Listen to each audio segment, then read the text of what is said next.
She didn't come to make headlines. She came for justice. But within minutes of stepping into that courtroom, justice was the last thing she got. A white cop, loud, entitled, and used to getting his way, decided that a black woman didn't belong there. One slap. That's all it took to silence the room and expose everything wrong with the system he swore to protect. Gasps echoed. Phones recorded. The judge froze. And as he stood there, full of pride and ignorance, he had no idea who he'd just laid hands on. Because the woman he thought he could humiliate was about to become his boss. And what came next, no one in that courtroom will ever forget. Before that courtroom turned into chaos, Imani West was known for her quiet strength. At 38, she had built her career from the ground up, through late nights, relentless discipline, and a calm confidence that often disarmed even her toughest critics. Every promotion she earned came with whispers behind her back. She only got it because they needed diversity. But Imani never argued. She just worked harder, letting her results silence the noise. When she was appointed as the new police chief, the announcement was kept secret until her official swearing in. Few people in the department even knew. On the morning of the hearing, she decided to attend, dressed in simple business attire, without her badge or title, to quietly observe how officers behaved when they thought no one important was watching. Inside that courtroom, the atmosphere was already thick with tension. Officer Blake Carter, a man whose name had been whispered in more than one internal complaint, stood tall at the front. He was confident, cocky, and convinced that power was his birthright. The kind of man who looked at others not as equals, but as obstacles. The moment Imani entered, his gaze locked on her. He didn't see a leader, a chief, or a decorated officer. He saw only a black woman, someone he believed didn't belong in his world. What he didn't know was that the world he thought he ruled was about to change forever. The courtroom smelled faintly of old paper and polished wood, a place meant for order, yet filled with judgment. Imani sat quietly in the back row, her posture straight, her eyes calm but watchful. She wanted to see the system through the eyes of an ordinary citizen, to witness how justice was served when no one knew power was sitting in the audience. At the front, Officer Blake Carter testified with the arrogance of a man who believed he owned the room. Every word dripped with entitlement. He laughed with colleagues, dismissed others' concerns, and rolled his eyes whenever a witness of color took the stand. Imani's hands rested still in her lap, but inside she felt that familiar burn, the same quiet anger that had driven her for years. When the session broke for recess, Blake noticed her. His stare was sharp, assessing. To him, she looked out of place, too composed, too confident. He leaned toward another officer and muttered something that made them both snicker. Imani heard the laughter but said nothing. She'd seen this kind of behavior her entire career, subtle, poisonous, and always hidden behind badges and titles. Moments later,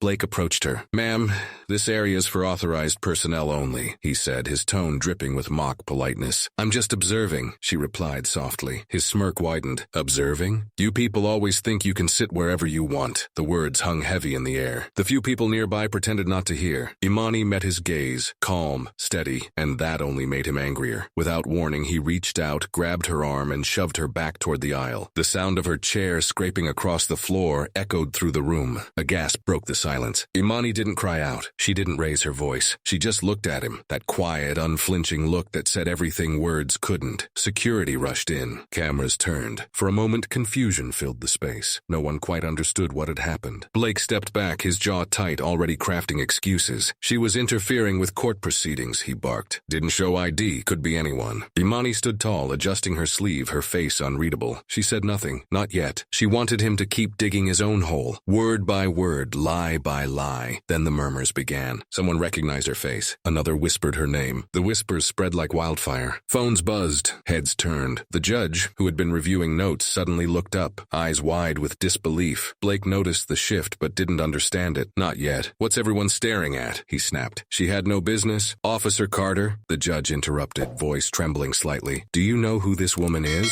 Blake frowned. "Yeah, some nosy spectator who doesn't know her place." The courtroom went silent again. Every breath hung heavy. The judge leaned forward. "That is Chief Imani West, your superior." Blake froze. His smirk vanished. The color drained from his face as the realization hit. Cameras kept rolling, capturing every second of his humiliation. Imani finally spoke, her voice calm but sharp as glass. "Now tell me, officer," she said, "what were you saying about you people?" The room erupted. Reporters scrambling, officers whispering, the sound of justice finally breathing for the first time that day. But for Imani, it wasn't over. Not yet. This wasn't about revenge. It was about exposing a truth far bigger than one man's prejudice. And as Blake stood there, trembling, she knew the real reckoning was just beginning. The air in the courtroom turned electric, a mix of disbelief, guilt, and fear. Officer Blake Carter stood frozen, his mouth mouth half open, eyes darting between the judge, the cameras, and Imani West. The same woman he had shoved moments ago now stood taller than anyone in the room. Not because of her rank, but because of her restraint.